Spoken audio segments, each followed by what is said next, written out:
आईसीआरआई ने जयंत चटर्जी को आईसीआरआई एनालिटिक्स का एमडी और सीईओ नियुक्त किया। आईसीआरआई ने आईसीआरआई की पूर्ण स्वामित्व वाली सहायक कंपनी आईसीआरआई एनालिटिक्स लिमिटेड (आईएल) के प्रबंध निदेशक और मुख्य कार्यकारी अधिकारी के रूप में जयंत चटर्जी की नियुक्ति की घोषणा की है। चटर्जी ने सुष्मिता घटक का स्थान लिया है। रामनाथ कृष्णन, आईसीआरआई के एमडी और ग्रुप सीईओ।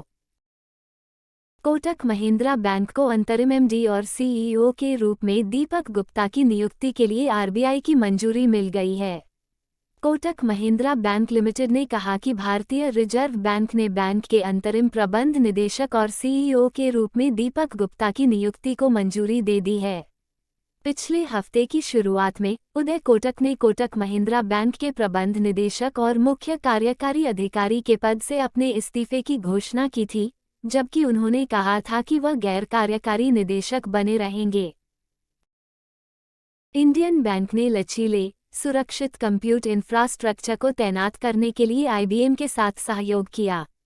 आईबीएम ने घोषणा की कि उसने बैंक के लिए कोर बैंकिंग समाधान वर्कलोड के व्यवसाय विकास को संबोधित करते हुए नए फ्रंट एंड बैंकिंग अनुप्रयोगों को तैनात करने के लिए लचीले और सुरक्षित कंप्यूटिंग बुनियादी ढांचे के साथ अपने आधुनिकीकरण पथ को तेज करने के लिए इंडियन बैंक के साथ सहयोग किया है। G20 शिखर सम्मेलन स्थल पर विश्व की सबसे ऊंची नटराज प्रतिमा स्थापित की गई। दिल्ली में G20 शिखर सम्मेलन के आयोजन स्थल भारत मंडपम में दुनिया की सबसे ऊंची नटराज प्रतिमा स्थापित की गई है। 20 टन वजनी 28 फुट ऊंची प्रतिमा को तमिलनाडु के तंजावुर जिले के स्वामीमलाई में मूर्तिकार राधाकृष्णन स्टापथी और उनकी टीम ने 7 महीने के रिकॉर्ड समय में बनाया था। मूर्ति का निर्माण पारंपरिक ढलाई पद्धति का उपयोग करके अष्टधातु में किया गया था। डेनियल मैकगही अंतर्राष्ट्रीय क्रिकेट खेलने वाली पहली ट्रांसजेंडर महिला बनने जा रही हैं। महिला टी20 अमेरिका क्वालिफायर, जो 2024 टी20 विश्व कप का मार्गदर्शक टूर्नामेंट है, के लिए कनाडा की टीम में नामित होने के बाद डेनियल मैकगही अंतर्राष्ट्रीय क्रिकेट में शामिल होने वाली पहली ट्रांसजेंडर खिलाड़ी बनने के लिए तैयार हैं। 29 वर्षीय बल्लेबाज मैकगही मूल रूप से ऑस्ट्रेलिया के हैं, लेकिन 2020 में कनाडा चले गए। अन्न भाग्य योजना, कर्नाटक ने सूखा प्रभावित तालुकों के लिए नकद सहायता के स्थान पर 5 किलो चावल देने की योजना बनाई है। खाद्य और नागरिक आपूर्ति मंत्री के.एच. मुनियप्पा ने कहा है कि कर्नाटक सरकार अन्न भाग्य योजना के तहत लाभार्थियों के लिए मौद्रिक सहायता को सूखा प्रभावित तालुकों में 5 किलो चावल के वितरण के साथ बदलने की योजना बना रही है। लोकेश सुजी 3 साल के कार्यकाल के लिए आईएसएफ सदस्यता समिति के लिए चुने गए। इंटरनेशनल ई-स्पोर्ट्स फेडरेशन (आईएसएफ) की जनरल बॉडी ने ई-स्पोर्ट्स फेडरेशन ऑफ इंडिया (ईएसएफआई) के निदेशक और एशियन ई-स्पोर्ट्स फेडरेशन के उपाध्यक्ष लोकेश सुजी को 3 साल के कार्यकाल के लिए अपनी सदस्यता समिति के लिए चुना है। ये चुनाव पहली बार है कि कोई भारतीय इंटरनेशनल ई-स्पोर्ट्स फेडरेशन की सदस्यता समिति का हिस्सा बना है। आसियान भारत पूर्वी एशिया शिखर सम्मेलन में भाग लेने के लिए पीएम मोदी इंडोनेशिया जाएंगे। प्रधानमंत्री नरेंद्र मोदी को इंडोनेशिया के राष्ट्रपति जोको विडोडो ने 6 और 7 सितंबर को जकार्ता आने का निमंत्रण दिया है। इस यात्रा के दौरान वह 20वें आसियान भारत शिखर सम्मेलन और 18वें पूर्वी एशिया शिखर सम्मेलन में भाग लेंगे, जिसकी मेजबानी आसियान के वर्तमान अध्यक्ष के रूप में इंडोनेशिया कर रहा है। आईडीआरसीएल में विलय के प्रस्ताव के बाद बैड बैंक के चेयरमैन कर्नम सेकर ने इस्तीफा दे दिया। National asset reconstruction company of India (NARCL) के अध्यक्ष कर्नम शेखर ने सार्वजनिक क्षेत्र एनएआरसीएल को भारत ऋण समाधान कंपनी लिमिटेड (आईडीआरसीएल) के साथ विलय करने के प्रस्ताव के सुझाव के बाद इस्तीफा दे दिया।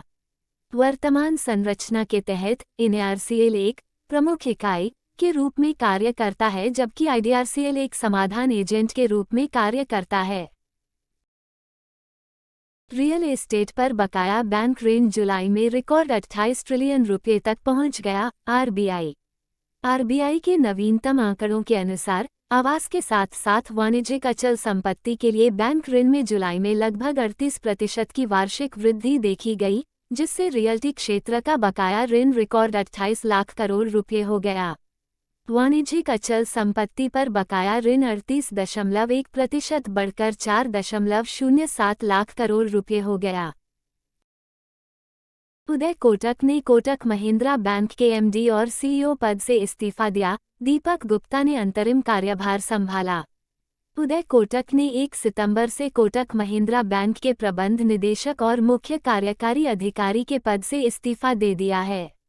हालांकि कोटक बैंक के गैर कार्यकारी निदेशक के रूप में बने रहेंगे।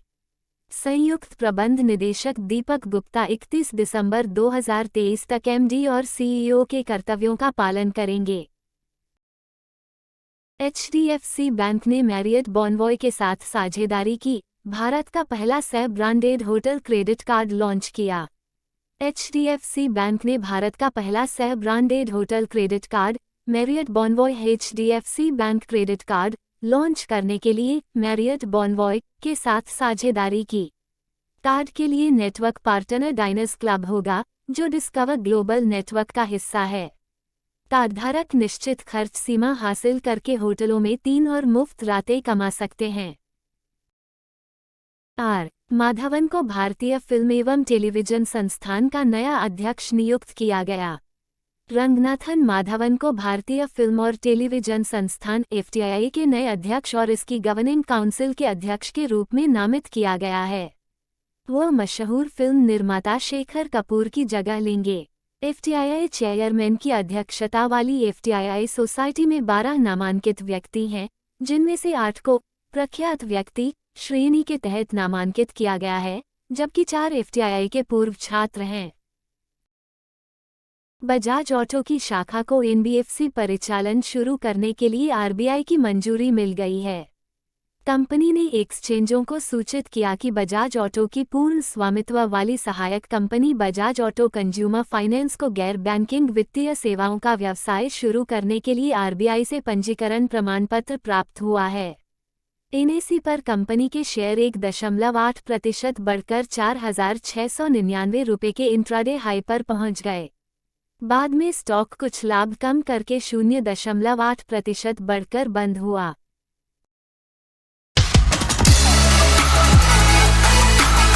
ऐसे ही अपने YouTube चैनल टर्निंग पॉइंट को देखते रहें और समर्थन करते रहें। इस तरह के और अधिक सूचनात्मक वीडियो देखने के लिए और नीचे कमेंट सेक्शन में अपनी प्रतिक्रिया लिखें। धन्यवाद। Keep learning and keep growing.